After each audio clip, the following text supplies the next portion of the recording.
নানিয়ারচরে Sylhet Chittagong friendship ফাউন্ডেশনের শীতবস্ত্র বিতরণ।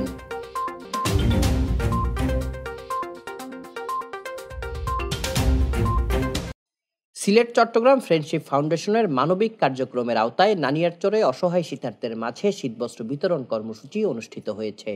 সোমবার বিকেল 5টায় নানিয়ারচর উপজেলা মডেল সরকারি প্রাথমিক বিদ্যালয়ে সিলেট চট্টগ্রাম ফ্রেন্ডশিপ ফাউন্ডেশনের রাঙামাটি আহ্বায়ক মোহাম্মদ আজিজুল ইসলামের সভাপতিত্বে আয়োজিত অনুষ্ঠানে প্রধান অতিথি হিসেবে উপস্থিত থেকে এই মানবিক উপহার বিতরণ করেন ফাউন্ডেশনের প্রতিষ্ঠাতা সভাপতি মোহাম্মদ শহীদুল ইসলাম।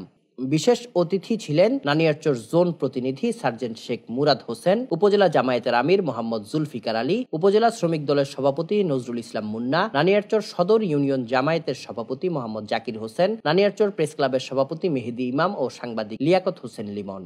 সিলেট চট্টগ্রাম ফ্রেন্ডশিপ ফাউন্ডেশনের কেন্দ্রীয় কমিটির সাংগঠনিক সচিব ও জেলা সমন্বয়ক সম জিয়াউর রহমানের সঞ্চালনায় রুশন আরা বেগম, নাসিমা আক্তার, আব্দুল মালেক ও ফয়সাল আহমেদ সহ অন্যান্যরা উপস্থিত ছিলেন।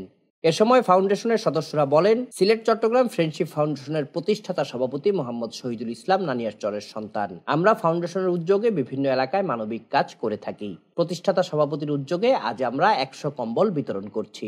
আগামীতে এই এলাকায় বৃহৎ পরিসরে মানবিক কাজ করবেন বলেও জানান তারা। Desk report, CST TV।